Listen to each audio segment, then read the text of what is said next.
Gando zvinamatira every Wednesday, every Thursday. Wednesday and Thursday ngondotozvibaza ndonorapa go. I know kuti ukama wako na Passion Java mamuri vanhu vashanda mesa. Are you still working together kana kuti maybe zvakapfura? Ini pangu panje ndinofanira kugadzira zvinhu zvako. Alright. Pangu panya padi kuichemwa kakosi pangu ndonyepera ndisatani ka. Wotozunza satani aito uchemo kuna Mwari utengwa nenyangu ndinyepera. Ndipo masongo amnoimba mazhinji acho anenge achitaka kunyadzisira so. Ana mazga music yakadaro. Why muchimba type music yakadaro? Mageto idzi mazuva kuti toda kunorova chamba. But wosodzoka uruwa nechamba. Warova nechamba machamba zisina mhosva kachi anditi. Chamba chitaurika. Iyo ndiwa kutanga kubuditsa mashoko manje kuchi. Wakuzopedzana wakuita mhosva ndiwe. Saka ndovuka performance yari kwana Epatoni yaka afana ngarowa sure. Saka vanongwada kuti se vanongachita ano kana marovera ari kuita mangoma mdara akarowa kai saka kada kuti arowewo kuti azoita sa Epatoni. Saka imi munorova here.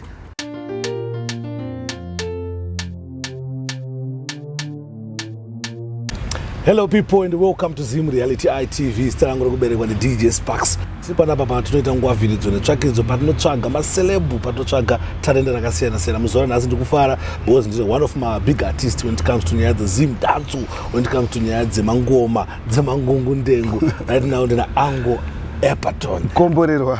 Ma one.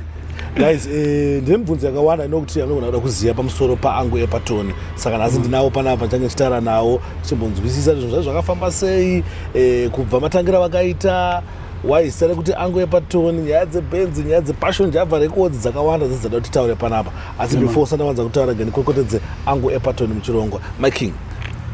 Agoma. Muda semdara. Munofara here? Ndafara mdara. Ndinofara kusangana nemhuri yeZimbabwe. Yeah man. Panguva dzinodzi. Vakadai kudai kunoteerera, kudai mashoko. Yeah man. Avari kuda kuti vaite sei? Vanzwisise, vanyasofamba negwara chairo. Because vamwe vacho vanenge vachinyepera vaiti zvakati. Because hanzi madziro anoita sei? Anonzwa. Saka vakazongonzwa kumadziro anobva vaita sei? Varibvaenesa nezvisiri. Saka da kuti vaudze kuti chi. Zvinhu zvacho nhasi. Mdara ndofunga kubva pandakatanga kukutsvaga mdara. Ndofunga ndatanga kutaura newe pane time ndichitaura kuti mdara ndada kuti timboita interview timbotaure paZim Reality ITV but mukana satawana but I'm so happy nhasi kuti tawana that opportunity kuti timbokurukura. Mdara I know kuti munhu anokuzivai and you are one of my popular dancers atinawo artist atinawo muno muZimbabwe but pangona paino 1 2 3 4 for the sake of one ivawo pangona kuvatsanangurira kuti anombonzi Ango Epatoni ndiani? Anonzi Ango Epatoni. Zita rake rekuberekwa anonzi Osman Marera. Akaberekera nzvimbo inonzi Epworth. Aiziwa? Kudombo raMwari.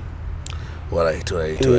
Osman Ango. Saka zvinonzi Ango Epatoni chida kutotsanangura muchidimbu. Epatoni kuti Epworth.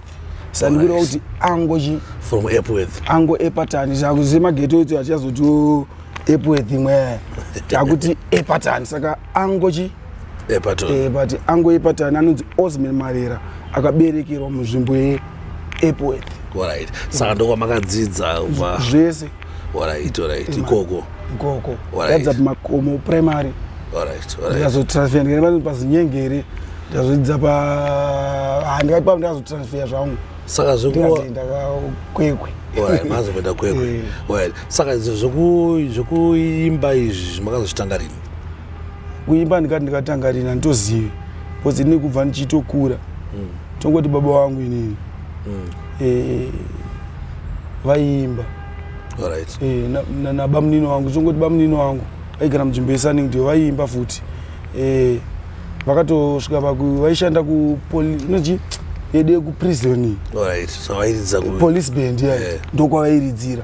Zvoti vakatongotorwa chipo ichozvo kuti ndikatokura chingonzi mudharaunda sei anoimba. Zvoti kutanga kutongoimba chinjo kungoti kubva kuchechi kubva ndiri mudiki ndaingoita sei ndaingoimba. Alright. Saka zverira chandaita zoti inoenda uku kana uku but ndaingoita sei waingorowa mangoma. Alright. Kone wakazochuza no ndada kuimba danzo. Vana mudhara vaimba danzo kati vane mumwe musamba waimba. Ana mudhara vaimba danzo. Kwakusati kwatone danzo. Ana mudhara vaimba reggae. Alright. Ati boss kutarenzi reggae guys. Ati conscious yakurwa mazaiwa reggae music chaichai. Sati yakurwa magomo ngomba. Yaidi ayo kunakidza iyi. Animuona. Saka ini chikaita kuti ndimbe dhanzo. Zvinoitika muZimbabwe manje. Kuti artist azikanwe kana kuti uzikanwe zvinoita sei? Zvinotinetsei ngoma. Saka kune nguwa yekuti unozoona kuti uku ndokuri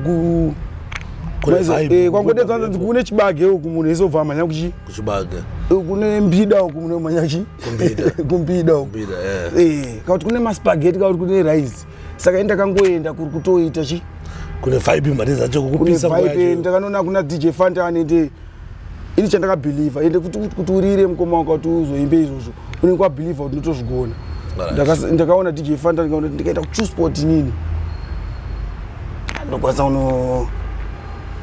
kunosumuka saka ukama wenyu na Fanta ndizvokamira sei tiribo muribo DJ wanga papa takatesa last week apa tatitese ku UK tichitorova ngoma bo zvekuti patinyengoti mune maworks umwe anozobhukwa uku umwe wobhukwa but patinozongonosangana tese tiri tichipa pachinwani but titori musame book saka tingati mimi muri muChuu Sport family kana kuti mimi mune hamusi muChuu Sport family aiwa reganitaura nichiti so ndikati handisi muChuu Sport family ndinge ndatadza kutsanangura ndikati ndiri muChuu Sport family Chuu Sport kumba kudheni nekuti ndo kwandakaita sei kwandakaberekerwa ndikanyepere nyika ndo kwandakaberekerwa kuti vanhu vazotanga kuziva kuti kuna angu epatani ndakabuda kuChuu Sport saka kumba kwangu kuyakuya padheni pekuti ndichisvika anytime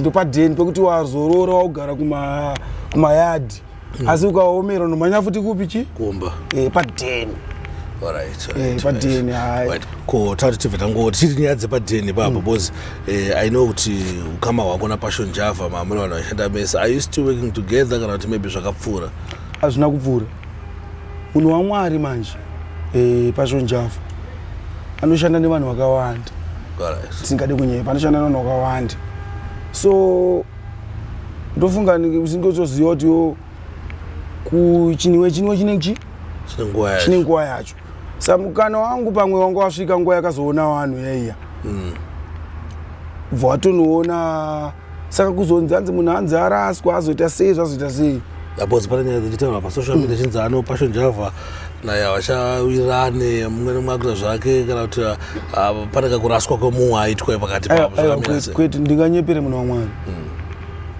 chinoitika ndechekuti ini naPassion Java toshanda tichidai toshanda tichiti Prophet anozoti vanorova futi vanoti fana kufunga chisong chakati nguva yakati toita sei votondiudza tototi ngatiite studio chetobuda kwati ndototi mukuru ndafunga song yakati toita sei ndotonorova ndodai but wo vanhu nemuretero wavo vachionawo zvezvichiitikawo because ndichiti tasa angu epatani ini hasiri ndi Passion Java amaona ini ndiri angu epatani Passion Java Passion Java saka vanhu vanozotasa level naPassion Java uda kuisa kunani kuna angu epatana kuti Passion Java anokandira vanhu mari anozodai saka angu epatana kufanira kunge achikandira vanhu mari kuti uyu anodai saka uyu anofanira kuita sei achidai but ichitasa kuna mukuru nini mushandiro wangu nawo ndewekuti vakanditi ngatiite chakati tinoita chakati vandokonotonditi enda izvo ndikufila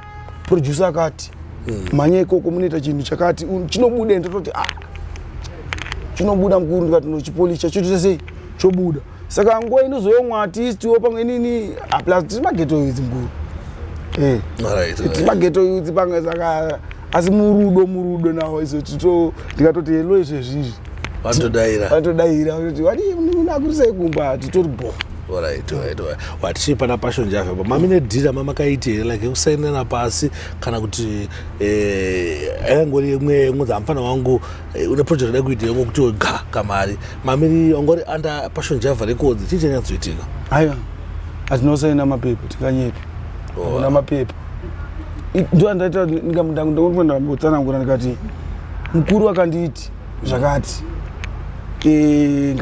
ngadai wakutongoita ini ndikanakirwa nedhiri Wachinoita padhira iwo ukunakirwa here. Pakuti zvakati iwo kanakirwawo wanakirwa ndizvo. Saka ungazope munhu problem iwo waita sei? Wanakirwa. Saka nyengo ndekuti saka mavideo saisponswa naPassion Java yaingosponswa pasina any deal ramakanyesena napasi aingoti mufana kungoita zvakati. Aiwa taingorwa basa. Alright. Taingorwa basa asi ndosikomuona chii ndazofambawo neBenz iyaiya. Vangwana kuiona zvayo. Ndikafamba neBenz, ndikafamba neBM, ndikafamba nefit, ndikafamba neimwe fiti, ndikafamba ndikanyepera vanhu. Konya aitaura kunzona nawo Benz yakati akabuda ichinzi angu epatoti amutengera Benz yakadaiwo neyangu atengerwa chaichayo hanzi zvakasiyana. Wana nonyeka. Chinoitika chekuti mukuona koma kuchandakaonera inini. Semugeto youth zvafanira kuti semunhu ari kundiudza right now ari kumufakosi wandikuudza izvezvi ari kudziwa raseko ari kupa ari kuEpwethi ari kuMbare ari kupi kune chipo chinouya waizo choti mukoma wangu nhasi izvo zvinongonzi ndakupa ndege waona mozi mukuru vakandi alright handizoti handiti vakatadza kuti ndikuti vakagona kana ndikuti chii vakanondiblessa neblessing yekuti ndakanoona hora waona saka kuna chinhu ichocho chekuti uchipuwa Benz kana kuti 5 liters iwewe ndagara kuEpwethi saka waona mukoma wangu ini ndakazongonoitawo munyati yangu ndikaona kuti haina understand ndachichifana kudaito munyati yangu vandangono vanatendedza pombi rangu ini ndega vandazotenga imwe Benz andaita sei bos chinhu changa chiri chani changu asi mota ndikatopuwa makeybook namukuru ndikatonzi naPassion Java chamari imota yako ini nekudomu kwemunyati yangu ndaonero situation yangu bos kuimba isiro lifestyle yanongoita sei yanongochira ndokona kuimbira zvakati totofunga kuti pamwe ndozvanoita sei zvandoita vandotoimba kuti maziningi ayaya but isisi zvandoita sei zvandoita saka pana topuwa mota iyoyo kona chii ngatinoti but kuna mota iyi profit ko ndikavhura shop momzi wangu ndoti momzi mushop ndiko ndikavhura bhero mukadzi wangu bhero akavhura chii vandazotani vandatoti imwe Benz yandakazopinzwa inini futi ndikafiti kadiki but I think ndanzwisise paclear kwandiri kune Zimbabwe ndofamba muri kunzwa zvitwa nemukomana mukomana no Benz yakatouya iriyo chaichaya takaona icelebrate but chakazoitika ndechekuti akazoona no nesituation yandinayo ko indadi ndaita sei ndatengesa Benz yaya ndati ndaita 1 2 3 4 5 zvimwe zvinokavhidza kuside kwake bazotenga imwe Benz. I think papo paita era navanhu vazhinji waiti moto yakona chinzi yatengwa neBenz yavanhu vaizosangana newe uinayo hazvisiri izvo zvinoitika even ndakandichoitaura kuti ndakapiwa zimota akafanira akapiwa mukoma fandanirariya vati ndakapiwa mota yanemete wiki naro nikwatoti kumstendi geto kwako chekotora na 2 mastendi otoziva kuti apa ndipangowaka neshopu imwe yacho yazarobva wapinda ako mukadiki kuti avarovachi waiziya ndopfungwa dzanditonadzo obviously ndotasa situation yangu ndotombobalansa ndobalansisa nosara ndichiita sendichiita saka mudara ipapapo I think paclear saka imimi makaroora here hongu nemudzimai newana zvese bo ndine mwana nekamwe kari mudumbu kada kutoti kauya kamusikana vaita vaviri vaita 2 vaita 2 alright I think pakanaka pakarongeka pana paera padiko saka izvozvi zvimukuita semba nyaya dzemaworks pane ine album ramuri kuronga here kana kuti masingles amuri kutirongera sofa ndine hope nemavidhiyo futi ati kubudidza mai manje ipapapo mungozoti kuchitonhora tetinika nungo but takazongozvipira tikataiga timhanya nechi nevamwe saka tikaweka mavidhiyo nemasongs atida kuti zviite sei zvibude manje ipapo tongoti 2-3 days badzi kuteera saka pamushanda nani sofa apa maworks amurikushanda naSimplex Simplex saka tingati team yeSimplex ndo yakukumaneja here kana kuti mukungo yenyu kustudio muchikuita maworks sofa pakutaura chokwadi ndikumanejwa neSimplex Music alright sando apachinge paina mabookings vatongobata Simplex otonzwa kuti chichikuitika So far ndiri pa Simplex Music. Right. Ndada kungoda sendo kudzosera kumashure mbichana. Kafukashini kacho kafuka yaizvizvo. I know kuti pamuita mavideo na pasho Java baba kana pamuita maworks even na Simplex anditi music yaya munozoshiyana maroyalties here kana kuti team inenge yakurekodha mahara yaya andika ndio inobva yazotora mari yacho maroyalties zvinofamba sei? Aiwa chinoita ndekuti music manje kutaurirana chandakadzidza pamusic haisi nyaya yekutasa mari kozi ini chitanga kutasa nchiita music ndaitira rudo ungemva ndapesa ndakuzoona kuti pakuita music pane mari saka ini ndichinyasonodzoka futi murudo rwemusic andichade kukwasisa mari chete ndinodzoka futi murudo rwemusic ndonoti sangoipata ndarama chingoti ndinangoipata nesa ndingoda mari yakati maya pamwe pacho ndakuti akaita rhythm rake saSimplex kuti oskid kuti levels kuti ani anta rhythm rake kaundere mpinga here kaundera ningi kaundere razondera ninga puwa mari akandidedzawo ndira sei ndinoenda ndinoimimbira nditi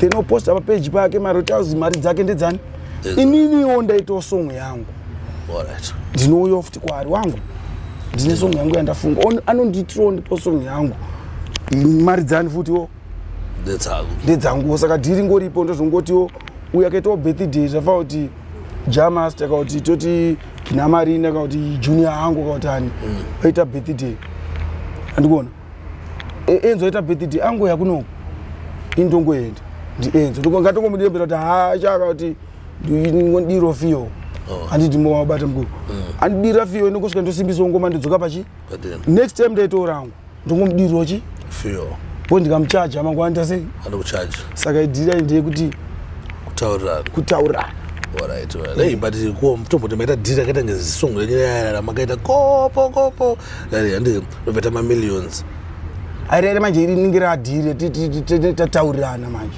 unomeresa ari idhiri manje pane dhire kuti noya riri kuti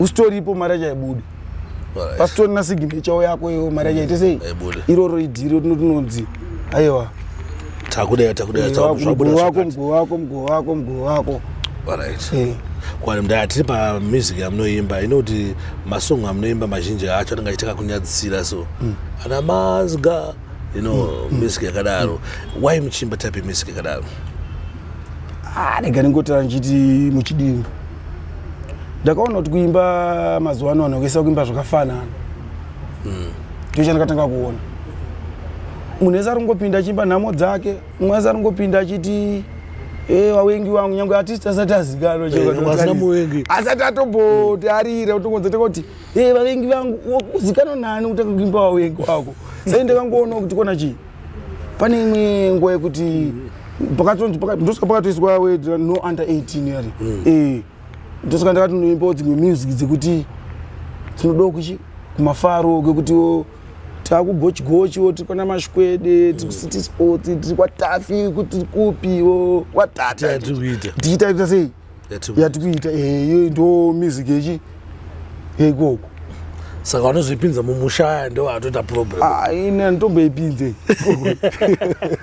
ndongorowa ndotonza kuti kurira vanozoionayo apozi ini yandopinza inonzi aigara zvaka nevamwe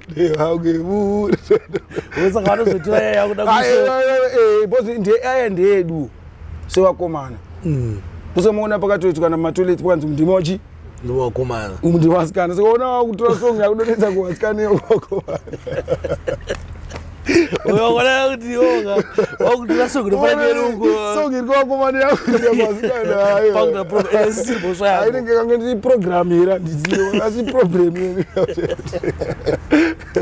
ende izvozvo hazvinewo ine ndakatorara saka ichiminziwo paunoimba masong anoimba inenge iri clean nero ndozvaunoita zvafanire kunzi mufaro mazuva ano zvafa urega ndikutanga nchiti yainzi bata chimwana icho bata ende chinechi chine bata handiti ungada handotorera radio tikada kutozvitarisa toenda pekuti hanzi ipapo yainzi moyo tinobata chi ipapo saka neitogadzira clean nechi nero clean nero clean kune izvo zvinyowa ndiri kudai Satani asipo tichinakwa nemufaro apa chimbotoerewo bijana dai Satani asipo chimbotoerewo bijana adzi dai asipo Satani Simplex inzwai dai asipo Satani Crispy weinzwa iwe dai Satani asipo tichinakwa nemufaro vakomana dai Satani asipo tichikwara nemufaro tichipemberera zwa dai Satani asipo tichinakwa nemufaro vakomana dai Satani asipo tichikwara nemufaro dai taitogarawo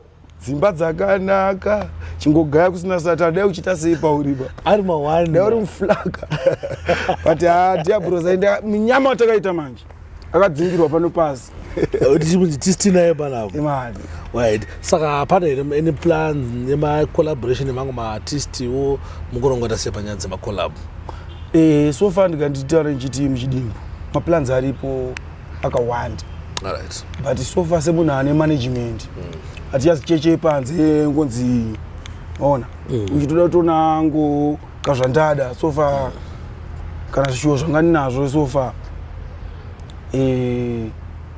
hazvi kutongonobuda flag but makolab aripo asati abuda nemwa atorohwa acho but haizvozvi takagadzirira saka management ni makataiudze kuti zvoni Passion Java kangondifonera mudara ini ndinosimuka ndichingoenda kati Passion Java this time akufanira kushandisa protocol pacho havatorambi murudo mukoma yoti momuzwa kuti ndarwara haunongomhanya hapana problem unomhanya because usarase chimaoko nekuombera titi because tikuita sei tikukura maona alright ko ndakumbobvunza ma-challenges amukusangana nawo kubvapo wakatanga kuimba iwo mangoma kusvika izvi zvanoti no ndo ma-challenges ati kusangana nawo izvi 1 2 3 4 5 zvakagadziriswa zvinhu zvedu zvoenda kumberi zvatikuchemerawo ndeyekuti mapairesi aya kuwanda alright plus kuna vanhu vari kuzongoti paYouTube ari kunotora song yemunhu isati watoiwana akatoita seutoiposta ndo pairesi futi atingochema kaivo I think zvinhu izvozvo ka ndozvidiko inini hangu handina zvakanyanya ndiomera pada kungoshando chandikuona ko zvinhu zvakaita sena airplay are you okay the airplay ukuwana maybe ma-sponsors is everything okay aiwa zvese kubo ndozvanati ndini pangu panche ndiofanira kugadzira zvinhu zvani zvako pamwe pacho hapadi kuchemwa kakosi pai pamwe ndonyepera ndi Satani ka wotozonza Satani aito uchemwa kuna Mwari kuti mwana wangu ndinyepera saka pamwe pacho ndione ngotori chi ndinongori Satani wako uri Satani wako kuti ufanira kubada kugadzisa iwewe ndozvandati izvezvi mazuva ano njazichechechi yepanze paipe nengorova ndisanda kutombokuita zvamwari ndaitongorova ikutongoti ndikapinda mustudio nditongorova ndikadai ndotongorova ndosvika zvimwe zvaingoita sei zvaitongorohwa asi izvozvo ndakunyazozwa ndikabudisa song yangu ndofana ndabuda nevhidhiyo kufanira kubuda kati ndoita zvakadai zviita zvakadai mayaplay yangu dingi kwakati bohere zvobuda zvichifamba zvakaita sei zvoti kana mangwana zvinofamba zvakaita sei but mimi mdara muna YouTube channel yenyu here music yenyu makamboimonetize we like kuita kuti kuendawo pana Spotify mutotoro mari yacho aiwa mukona izvezvi ndiva ndikuti handikunyeperi tati cheche panzi alright saka pesa pa wangu achingoita music yenyu achingotora pa wanoita ichocho chokwadi but ukaenda pa YouTube ukasecha kwanzi Angoipatani official ukasandowana ukaendawo pa Instagram ukasecha kwanzi Angoipatani official unondiwana ukaenda pa Facebook Angoipatani official unondiwana ukaendawo pa TikTok nyangwe pa Twitter zvese Angoipatani official zvose zvakarongeka unowana zvese ipapo endi haunyazono ndiwo page rechi right ko mdara nakuti mungotaura any message isati avhara zvekuti ada kuvhara zvedu but any message amungataura about nyaya dzema-drugs ini handidi kunyeperai kumageto youths ndiri kungoti say no to drugs cause madrugs anocosta madrugs anoita kuti udzoke kumashure nguva yakufanira kunge uri pabasa unenge uchiita zvemadrugs. So ndiri kungoti say no to drugs because pamwe painogona kutodedzwa nemheni osvika uchitanga kutaura zvako wega kana utosvika utanga kuita zvako wega paizi apo woblame madrugs acho futi apa wamarowa wega poti kuona kingomangu mageto idzi mazuva toti kuti toda kunorova chamba but wozodzoka uri warohwa nechamba warohwa nechamba machamba chisina mhosva handiti chamba chitaurika iyo ndiwa kutanga kubuditsa mashoko manje kuchi wakuita mhosva ndiwe saka saka chipinzi chamba chinoenda iwo chitodanorova chamba chozodzoka chakurova chichobva chanyarara kutaura ndiwe obvaita mhosva iyoyo obva wabatwa ndiwe. Saka say no to drugs. Kana kuenda kumberi guys. Focus on life. Kwakabva ndiwo kukuziwa, kwauda kuenda ndiwo kukuziwa. Nhamo dzako, zvakanaka zvako ndiwo kuzviziva. Saka kana chichirova ndiwe wako, amene hako. But ndikungoti say no to drugs. I'm support izvozvo. Atikurudziri. Omoti kudini bosvitika nje kudai pana mayutsi mamwe anenge achiti mudhara ndofunga performance yari kuwada epatoni yaka aifana anga akarohwa zveshuwa saka vanongoda kuti se vanonga achiti kana marovero ari kuita mangoma aya mudhara akarohwa kaya saka angada kuti arohwewo kuti azoita saepatoni. Saka imi munorova here? Ini ngoma yangu ine handirove.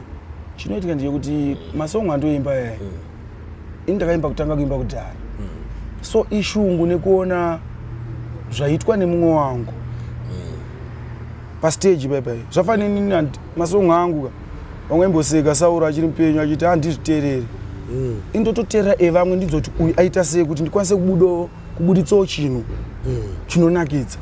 Saka ndikateerera yangu ndikaitemba unogona kuti unoda uiridza wozonza kune mboma. Saka ukateerera vamwe unogona unobuditsawo chinhu chekuita sei chichinakidza maona mboma. Saka ini handinembe pastage pai chini ndakarohwa but ndoemba ndichiriwa kuti da kuenda kumberi.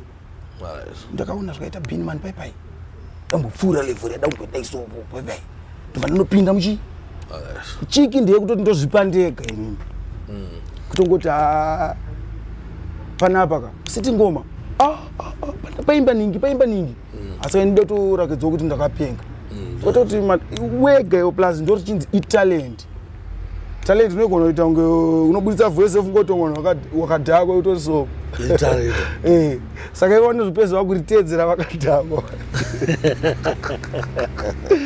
Kondaya moti chino nanti zimdanzo yapera ukona zimdanzo inonzi chi zimdanzo zvafanga kuti Zimbabwe yapera Zimbabwe inopere Zimbabwe yapere zimdanzo haiperi. Saka kanzwa vanongaita kuti zimdanzo yapera amene zvakutota aya ndiye anenge atopera iye kana kuti anoimba here anenge adaro vachitongata watoimba kasaka usingaimbe ungasinga nekuti wakufarira sungura kuti wakuda hip hop posikuti zvinun'una zvemazuva ano kaizvikura oyo saka ukanakirwa neikoko handiti futi zvakaipa posi ndototeerera futi music ipi futi iyo ndotonakirwa nayo kuti rimwe zhendiri futi kuti tokotonorwa futi makolabhu izvezvi futi ikoko. Saka nyaya yekuti imwe music yapera da ndingotera example pane vaiti sungure yapera